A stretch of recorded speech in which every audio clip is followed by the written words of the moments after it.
What a surprise. What a surprise.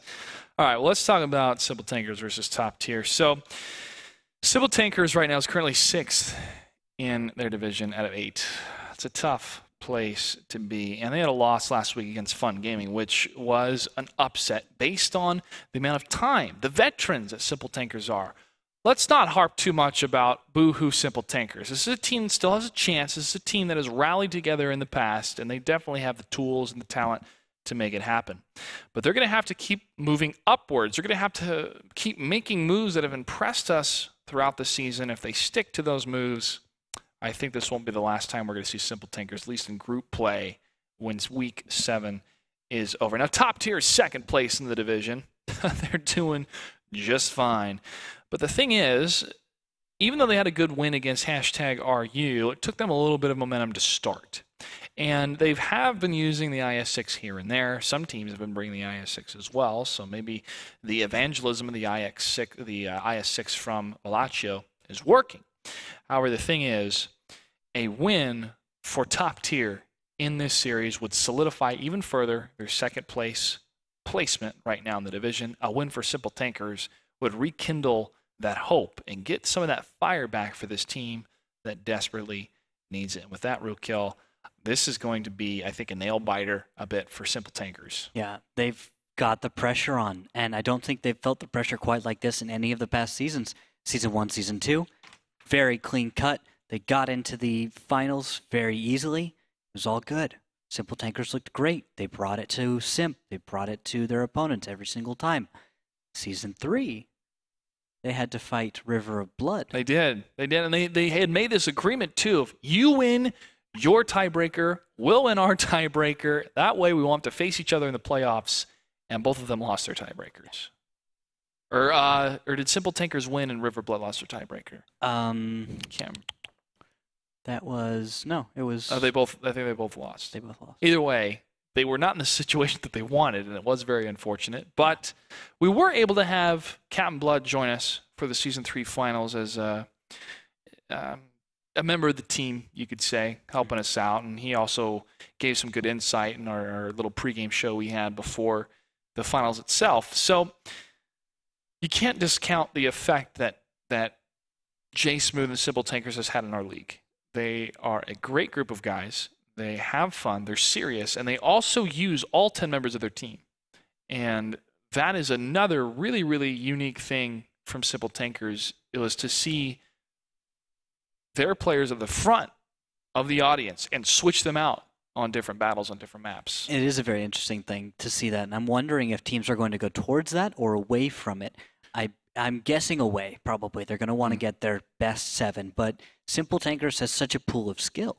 They have so many tankers that are so good in certain areas that while they could bring them on certain maps, they could bring people like Zakum and Tofu in IS-3s and put them in something else for an open map, they could just leave them in IS-3s. And even though we haven't actually seen that combo all that much this season, you're disappointing me, Simple Tankers, by the way, with that. It's just, there's so much skill and talent in these certain specific areas. And they can bring in a special team. They can have their offensive team. They can have a defensive team. They can have their special team. Their special team. Their special team. Their special team. The Special Forces team, you could say. Oh, precisely.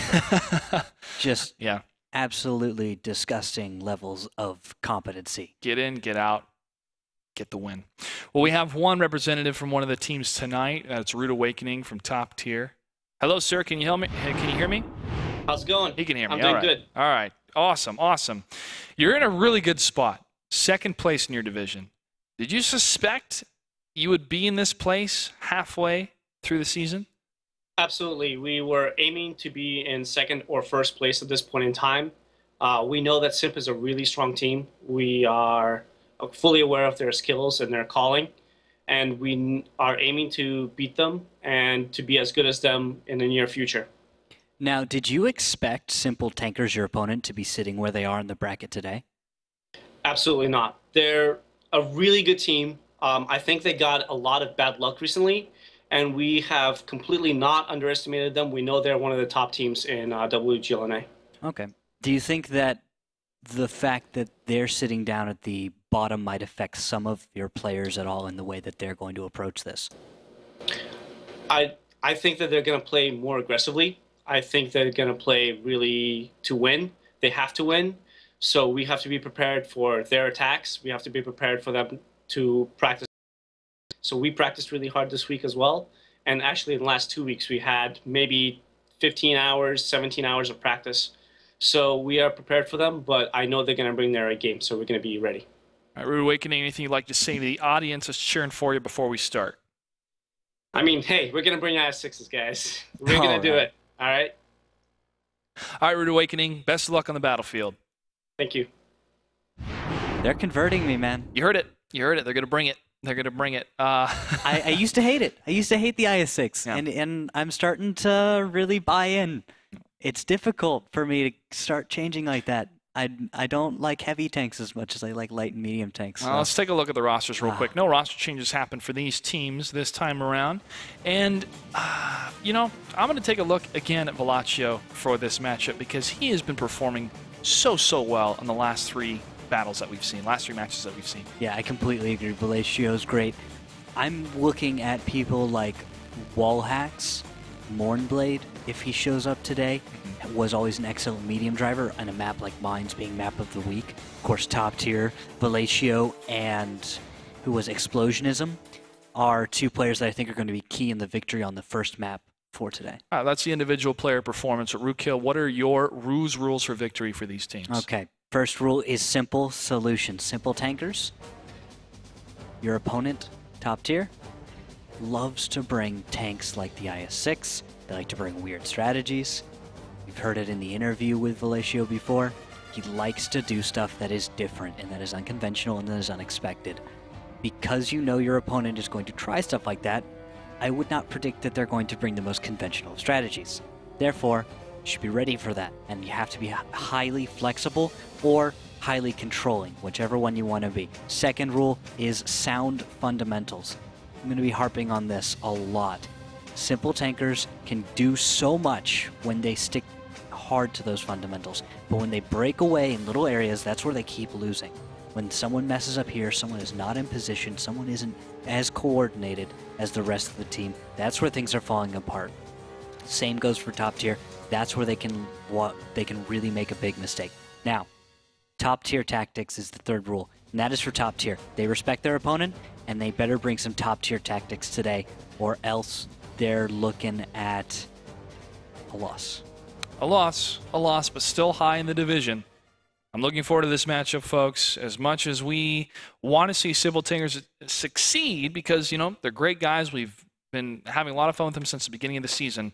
It has to come down to the best team and the best man, and that's what we're going to see tonight. Mines is the first battle between top tier and Civil Tankers. Rookkill, what do we have for tanks? For tanks, 5100, T32, a T69, 1390, and a WZ-132. We've got the Rainbow team there. And then top tier, 5100, IS-6, T32, 1390, WZ-132. Oh, so everyone's going with these Rainbow lineups. One of every tank. Yeah, I really like this. I'm going to stick on McBlack. Why don't you go ahead and follow J Smooth, the battle of the WZ-132s. Who will get there first? It's all on the spawn. And both of them excellent drivers. It looks like J Smooth might get... Yes, he will get there top, first. Missed shot from McBlack, and he's going to get stopped by J Smooth. But Baxtaz pushes up. J Smooth is able to lock a shot against Baxtaz. He's the lowest tank right now. Tofu Smurf from the T69 gets the kill. And now McBlack's going to focus on Pub Whisperer. He needs to continue with that consistent fire. Even though he is outmatched, he needs to do as much damage as possible before he falls. He can't get another shot. He's on fire, and Pub Whisperer's able to take him down. That's 2 tier 8s down. Simple Tankers, all tanks still left alive. And now there is an attempted counter push. E63 M6 moving in. Wallhacks, though, gets the first shot.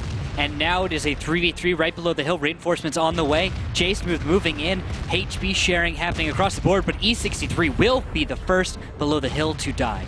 Velacio in that IS-6 is going to fall back while Explosionism pushes forward around that corner. Velacio falls so quickly, though, as J Smooth swings up from behind, and now Explosionism is on his own. Still every tank left alive for Simple Tankers. Explosionism's about to fall. Agamemnon, the last tank alive in the T1 on the east side. He's going to be chased down in a matter of seconds. Explosionism goes down. Agamemnon is seen by the Dodd. The Dodd crushes through the house, waits for the right engagement as Pub Whisperer is coming around the corner.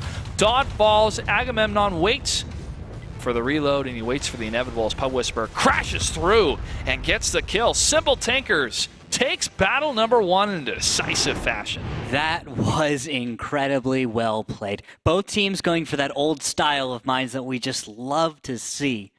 Just right at the hill, right at the beginning. WZ-132 1390 combo. Consistent fire. We've been talking about that all evening. And the 1390, that auto loader, where you have to just wait a few seconds after you get to the top. But beautiful play. JSmooth.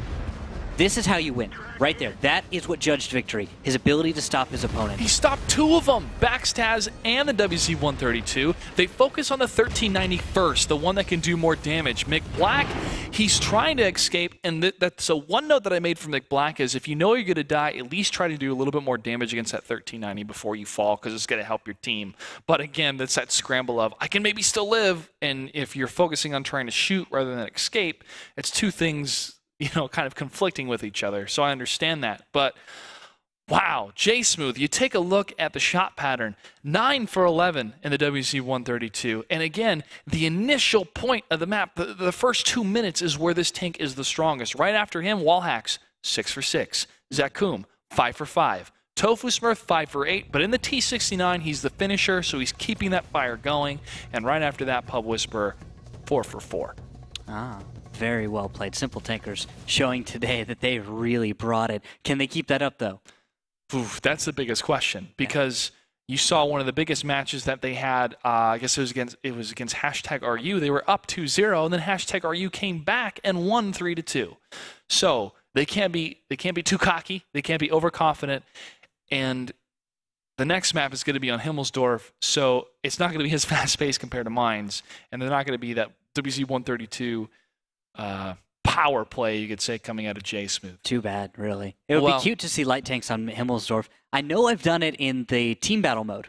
Have you ever played? You played team battle mode. So, I have plenty of times. Yeah, but it's always T32. Yeah, always T32. Right. I was going to ask if you'd played a light tank at all. If for Himmelsdorf, no, it's mostly an IS-3 that I always because it's play. random. Yeah. If you pick a lineup like maybe 3 1390s, 5100, T32, you might find yourself on Himmelsdorf, right? That's true. You can see the principle applied on Ruinberg with the 1390 because of the active scouting and the good scouting runs at the beginning of the game, but also to move quickly in between those alley areas to get behind the enemy. Same thing could happen on Himmelsdorf. That same principle could be applied, but do you sacrifice too much firepower or armor? Yes, not having a 5100 the point I was trying to make is that when you bring a tank like that, even unintentionally in team battles to a city map, you sometimes find out that there are ways these tanks can be used. And while it's probably not going to happen here today because of the level of competency from these teams, it would be cool to see in the future. Just a thought. Lots of things are cool to see in the future. All right. Yeah. Here we go. Battle number 2 between Simple Tankers and Top Tier on Himmelsdorf. Ruko, what do we have for tanks? For tanks, I'm looking at 3 AMX 5100s, 2 IS-3s, and 2 T1 Cunninghams for both teams. Say it with me, chat. Mirror matchup. Matchup.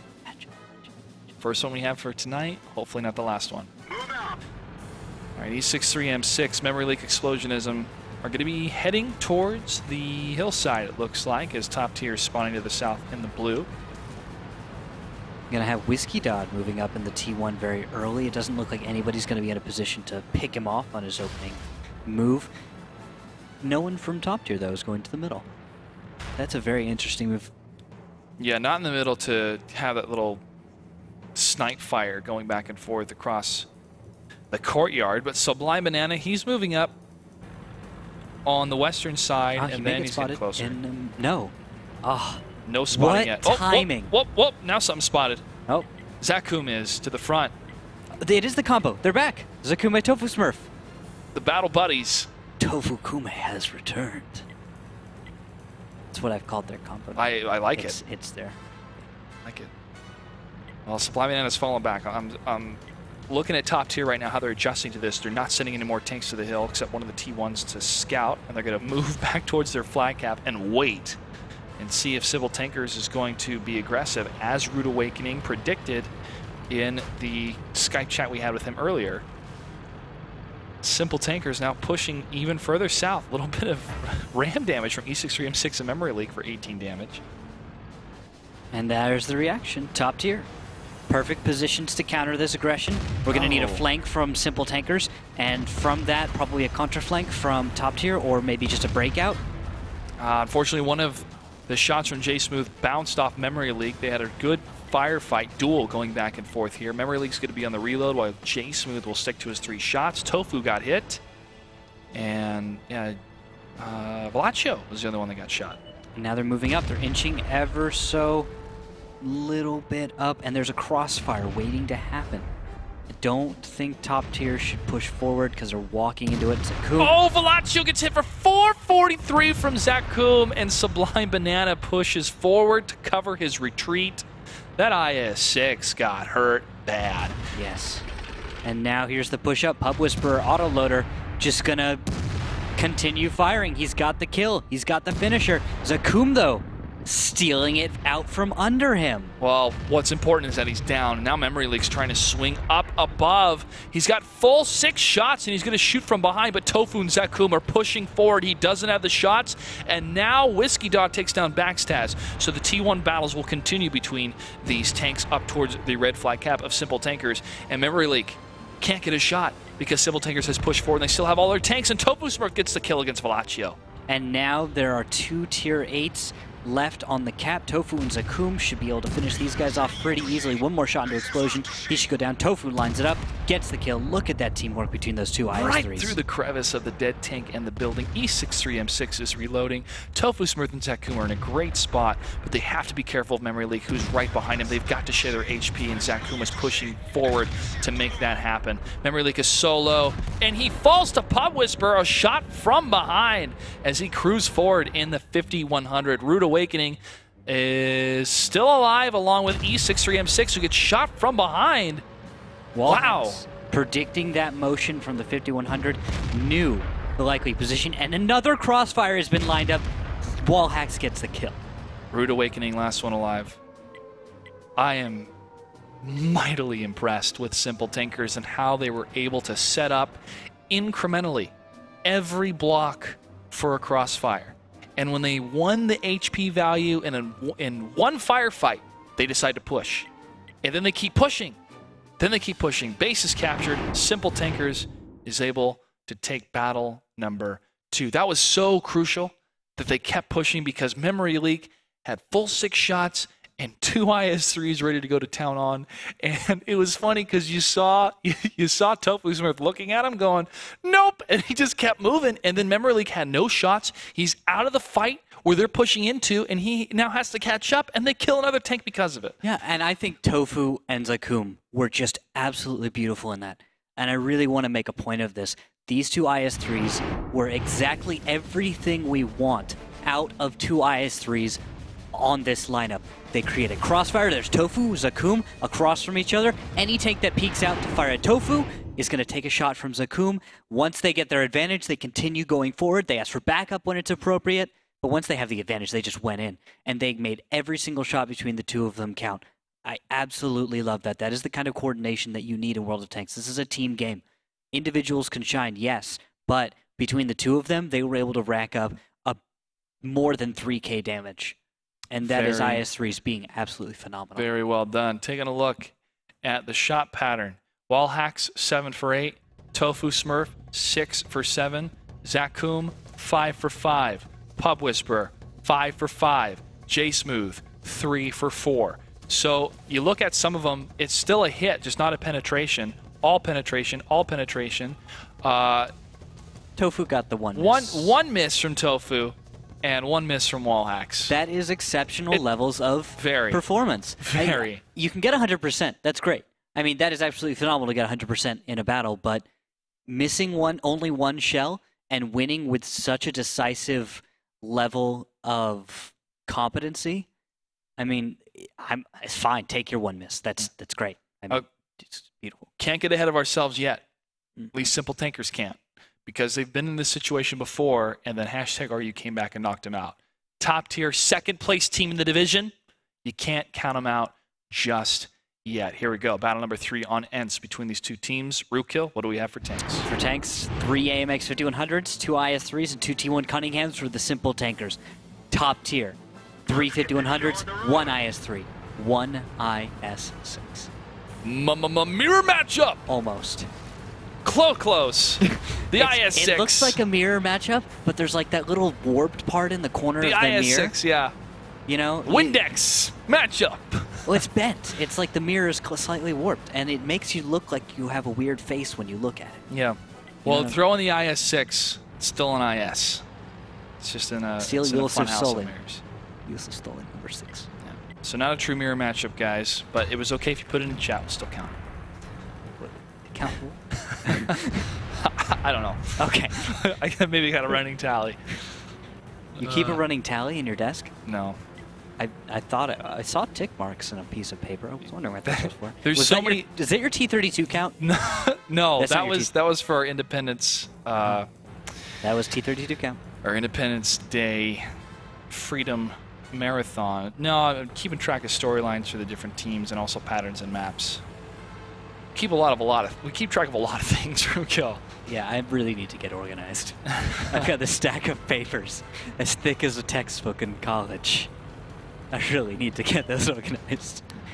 I'm going to lose track of something. Rude Awakening is able to spot a lot of Simple Tanker movement happening on the east side of the map. That's Pub Whisperer, Whiskey Dog, J Smooth are spotted. Rude Awakening is behind cover that's impenetrable, but not for long. J Smooth wants. Oh, J Smooth, that lag. You have to keep. I hate when that happens. It gets me sometimes too. He gets it. Rude Awakening falls. It's 1T1 down. But look at this. Top Tier is able to push from the north side because they know the tanks are going to spot are going to be on their own. Angry White Guy in a tough spot. Sublime Banana takes a hit, but so does Zakum. 443 high roll against Zakum. Tofu Smurf falls back to cover him as J Smooth and the rest of the tanks move to the north, and they could be in a good position to bait Top Tier from pushing, but Zakum takes another hit, and E63M6 wants blood.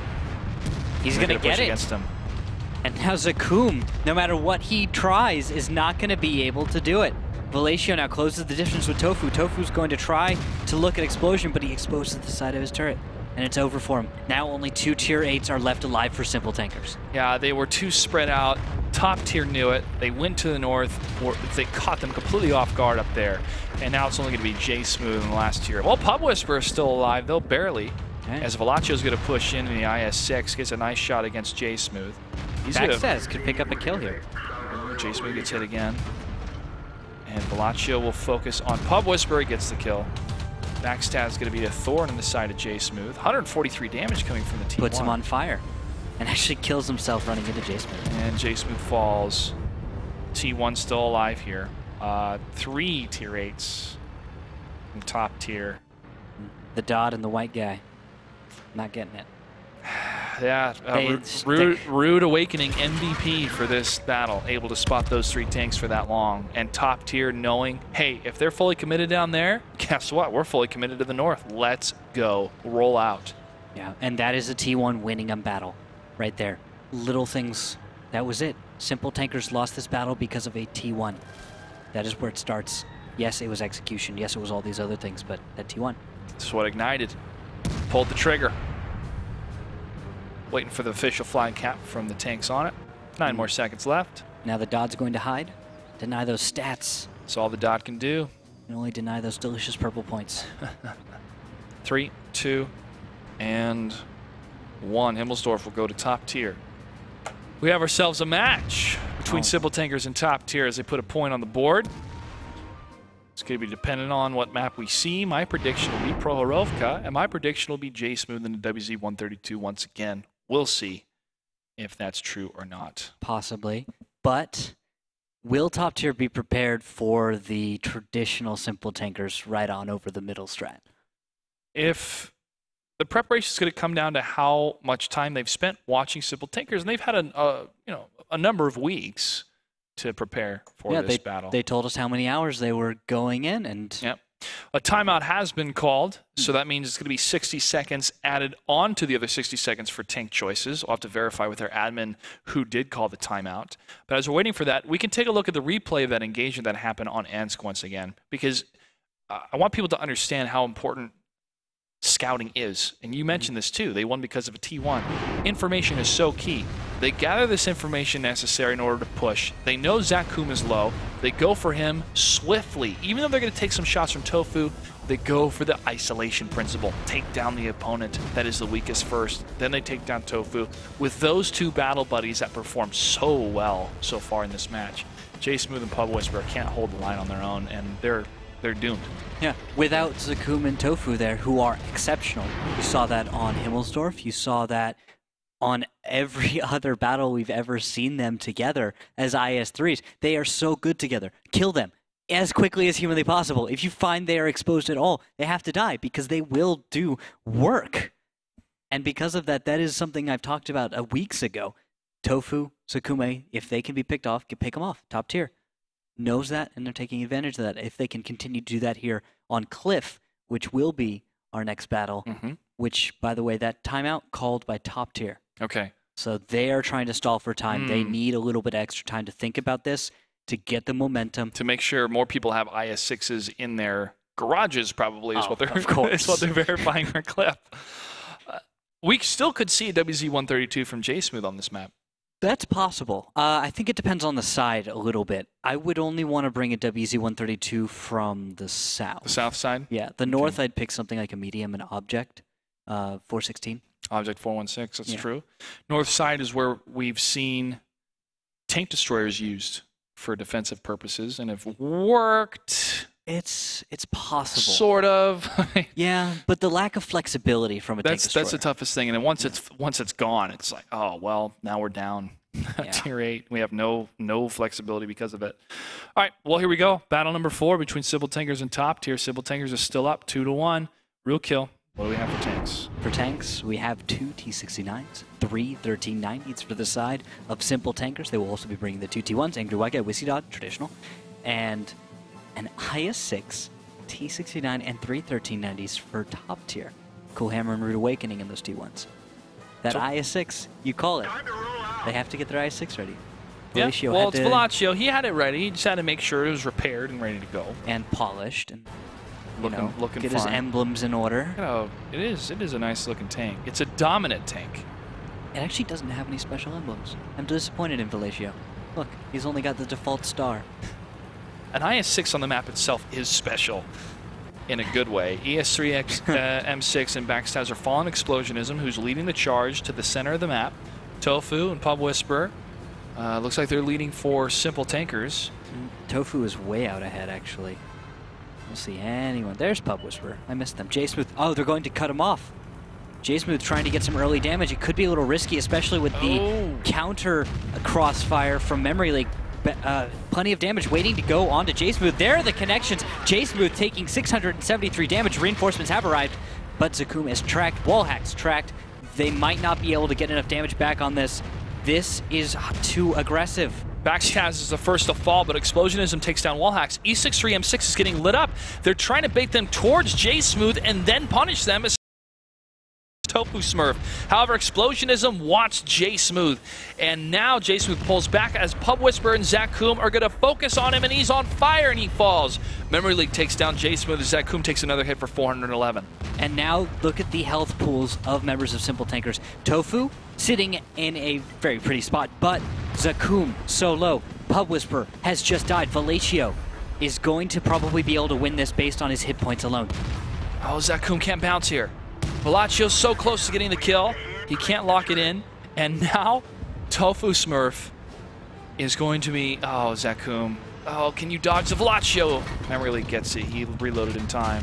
But Tofu Smurf up top, still fighting with against... Bounces. Cool Hammer. He looks for Memory League. Memory League's going to back off. Tofu needs to get out of there as soon as possible. He needs to play the mobility game right now, or else it is over. Tofu needs to get out of here. He needs to take down Cool Hammer. Just crash into him. Oh, he fires. And another missed shot. Oh, Tofu, you can't... He's getting panic. shaky. He's getting panicky, yeah. Can't panic. He's out of shells, I think. Yeah, and he takes a big hit against Velacio. He lingered too long. And now T69 is going to be able to finish him off. One more shell and he should go down. Cool Hammer can finish him off. Memory League gets it from far away. Now it's up to Whiskey Dot. Tough place. Simple Tankers, you talked about it earlier. They get those 2 wins, and then their opponent gets enough momentum and they come back. Yeah. They start second, triple guessing what they're doing. Yeah. They start thinking too much. You got to feel. I don't know if it's that. I don't know if it's that or if they just get figured out and they stay too consistent. They don't change up. They don't pull anything special because they start getting that momentum and they don't think it's time to bring something very different or it's time to switch it up. Our opponent's going to do this. They stop metagaming, maybe. What I saw was Tofu Smurf in a great position to rain down fire from the mountain. And there needed to be an indication of either him seeing the shot coming from or somebody calling the shot from the other tank that was up there from top tier, focusing on the center, allowing him to push up, get a shot, and then move back without him taking damage. That didn't happen. He would push up and then fire, but that shot would go into the ground. He could have pushed his tank a little bit further up. Top tier is able to get the win and tie up the series 2-2 as we move into battle number 5 in the rubber match, the match where if it's a draw, we go into a draw scenario on Sand River, but win for either team wins the entire match itself. I want to take a look at Tofu Smurf's shots here. 5 for 10. Missed 5 shots completely, and a number of those were in the dirt because he was not peeking his tank too far up. Now, benefit of the doubt on his side, he doesn't see the same things we do. But you can read the information of the enemy. If they're firing from your position towards the center, you have at least a 3-second opening until they move their turret in your direction. There's another thing to think about, which is the fact that so many 1390 drivers do not let their reticles aim all the way down. Yeah. They rely on RNG to do it. Because of the buffed accuracy from the way it used to be way more varied. You wouldn't have much less of a chance of getting your shot right down the center. A lot of players have realized that if they just try and get as many shells out as fast as they can, that they can end up doing more damage simply because of that volume of shells going out, that potential damage going towards their enemy. I think players are getting too lazy or reliant on RNG to be in their favor because when you aim your circle all the way down anyway, there's a chance that it just goes off nowhere. So might as well get as many shells out as I can, try and get another reload in. Maybe I could do something different. Did not work out this time. And I was playing a team battle the other day with a bunch of random people, and I had this same situation come up. Same thing that Simple Tankers did. Saw them do that exact same thing, and I got to think about it. I was like, you know what? This kind of a strategy, while nice, is not effective. You cannot make that kind of a push right down the middle. You have to have something else. You have to have a flank. You have to have the high ground. You have to have something. That kind of a strategy does not work. It is not effective because most teams, any competent team, will be able to deflect and out-damage you. If their players are coordinated, they will go in there, just like we saw Explosionism in 1390. Just move on in and use himself as a tank shield to take extra damage. He was on reload. He did not have any shells left. He realized other members of his team still had potential to deal damage and potential to bring it back. He sacrificed himself in that case. That is what needs to happen. And Simple Tankers don't think they did quite the same thing. They let it spread, and then they let themselves get picked off. Yeah, they let it spread. They were able to return fire enough at the beginning, but a lot of the return fire missed. And so their initial plan of bait out, J Smooth, take damage, pull them in, and then pounce on them, the pounce failed. Yes. And so from there, what happens? Well, you're reloading, and you took way too much damage. And it's very unfortunate to see that. And I'm appreciating the strategies that work, and they work so well. But when they're not working, it's leaving them too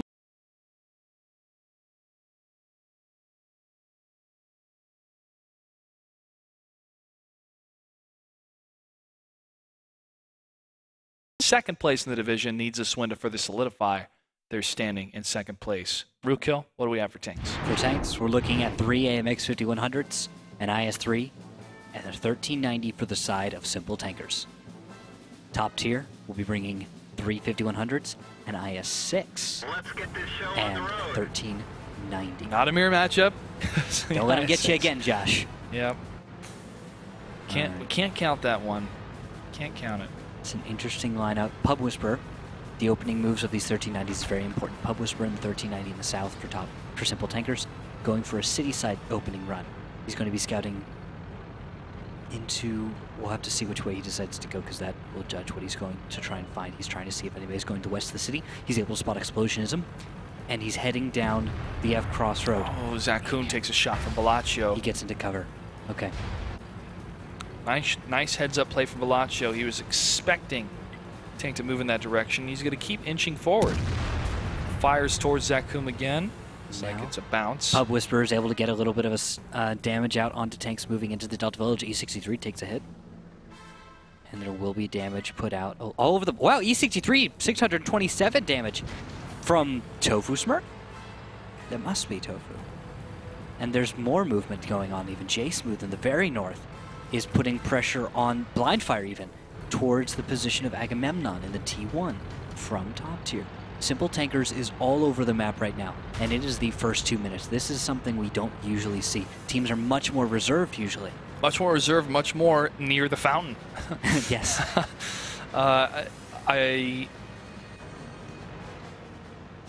This keeps top tier guessing, which is good, but does it leave Simple Tankers too vulnerable? It does leave them vulnerable, yes. That question completely valid in that. But from range, you look at a tanker like E63M6 who's almost at half health. Mm-hmm. J-Smooth fully loaded at 8 minutes. This puts possibly Simple Tankers into an arena where they have an advantage if they go towards the flag cap. Maybe. But again, that puts them at so much open terrain, and they'll take so much damage, and they have to return fire while they're on the move, and it's still at a distance. Exactly. It's an uphill battle still. Yeah. It's like, what do you think will happen if they try? Yeah. Well, Agamemnon's going to find out if they're going to go for it or not. He'll find out the hard way, won't he? He's going to get closer. He's going to hide behind the bush. Check for any tanks. Moving towards the flag cap. None are spotted. Whiskey Dot is just a little ways away. So they're very close to being able to spot each other. Oh, Bellaccio's watching the F crossroads. No action here. Yet. Oh, there will be action. I mean, with ZaKuum so close to the south. Spots ZaKuum again. There we go. Pub Whisperer moving in. Rude Goes for a Awakening scout run. He doesn't spot anything. Okay. He's not even spotted. Is he? Who? No, Pub Whisperer's not spotted. He just made a scout run up the 3 line in the north. Nope. He made a loop, and somehow Agamemnon was not there to ZaKuum's hit for double volley, 541. That hurts. He's not going to be in a good position. He needs reinforcements. He needs backup, but I don't think there's any there to help him. Well, take a look at this. Simple Tankers are sending a couple tanks up towards the north, but there's 2 heavies waiting for him. It's not going to go well. I could throw it. It does look like Tofu and Wallhacks are on their way to the north cap. They're crossing the F crossroads. ZaKuum is going to be sacrificial. He's going to be left in the south to hold everyone off. Explosionism in 1390, gonna kill ZaKuum, probably make a counter cap. At the same time, Pub Whisperer is just making the cross. He's going all the way across, and for some reason, he's able to bounce these shells and makes a shot on the move, killing Agamemnon. This is a really good placement for Pub Whisperer because he can put the pressure on these 5100s, taking them off the flag cap. Pub is going to have to be careful, though, because Bellaccio's going to be cruising up, and he could be open to Bellaccio's shots. Still waiting. Now J-Smooth needs to shift a little bit to let Angry White Guy in. He needs to let that And he gets hit from Bellaccio. Pub Whisperer, 446 damage. The power of the IS-6 is so good, that DPM. But he's almost down, and he's down. Pub Whisperer almost falls himself. E63M6. Whoa, Pub Whisperer almost takes down Backstaz. J-Smooth goes down. And Memory Leak is down. Now Wallhacks and Tofu Smurf, the only tier 8s left alive to keep Angry White Guy and Whiskey Dot alive. There are 9 seconds left on the clock. Angry White Guy and Whiskey hold all of the cap points. Tofu has to save this. Cap begins in the south, but Explosionism is just going all in. He doesn't even care. 5 seconds left on the cap. He does get a kill. Takes down Wallhacks. Tofu's got to stop him. He's gonna get it. Explosion. He has the shells, maybe. No, he gets the ram. White Guy loses his cap points. The base is captured. Base has been captured. Base has been captured. Base has been captured. Simple Tankers is able to do it. Whoa! What? So close. He goes for the ram damage. doesn't kill the tank. Base captures a second before that happens. Fraction of a second. And the placement of the 5100 was so crucial to have those T1s there. Yes. So crucial. So crucial. Velocio, I mean, like, Rookhill, you and I saw what was happening moments before it was happening. Yes. We saw Velocio cruising up. He got the shot against Pub. Pub still stayed alive with the 5100s. He pulled the 5100s off the cap at least. I'm so excited. I'm so excited to see Simple Tankers perform under such pressure with so much grace. And this, I have to give it to Explosionism. He was taken out of this fight by Zakum. He comes back in and just hero modes it. He wastes his shells, unfortunately. But look, the base is captured in the last second. He could have saved it. If anything else in that battle had been a second ahead of time for him, just everything changes. Oh man, that was so close. But the thing was, when you watch World of Tanks and you play so much World of Tanks, you Yes. think, what is the best thing this person can do in this moment? And you and I call that every single step of the way. And it was the best thing that either team could have done in that moment. Yes. And I have to say that Simple Tankers, with what they had in those exact moments, did the completely right thing in order for them to get the win. This is one of my favorite matches I've ever watched in my entire life. I would have to agree. This was very amazing. rewarding matchup to watch. These two teams are exceptional. I really hope to see them face off one more time in our finals. That will be great. Yeah, I'm sure Jay Smooth and his team are very, very happy right now. Top tier, still in second place. Mm-hmm. They're still in a solid state. But this is a very, very, very big win for Simple Tankers. This is going to rekindle the fire, I feel, for them in order to stay in the fight. But you know, one thing that you and I need to look at off the broadcast and kind of decide and talk with Jason and the team to see what was going wrong on Endcliff, and the same thing for top tier too, with that super hyper aggression. Rude Awakening said, "Hey, we're going to be prepared for it," and then it worked the first two battles. Yes. So Simple Tankers made it work. It's hard to deal with it when they execute so exceptionally. You can be prepared, but at this level of play, simply being defensive or simply reacting to the fact that your opponent is making a push is not enough anymore. You see that when I sit in on practices with pro teams versus teams of bronze and silver. While they're still competent, many teams like to just sit. They're just like, all right, we're going to play defensively. That is all we're going to do. What happens in the Gold League is if you are defensive, you're not only defensive, you're going for so much more. There's so much more intricacy to that defensive play. You have reactions, you have various alternate strategies, you have your own moves that you're going to make, your own potential attacks. Everything is mapped out. what I want to know as well is what Jay Smooth said during that timeout that he took before that final battle. And Top Tier took a timeout as well. I want to know what those captains said and what type of organization they had to pull together in order to get those wins. I mean, coach sits down and is like, all right, guys. Pep talk time. Yeah, throws up the whiteboard and draws what they have to do. Yeah. If it becomes that literal, then so be it, because we saw the fruits of taking those timeouts. Very impressive matchup. We still have two more matches tonight, Rookhill, and it's man. how are the next two matches going to live up to that? But hey, anything is possible. That next matchup will be RBIS versus Fun Gaming. You do not want to go anywhere. That match begins after this.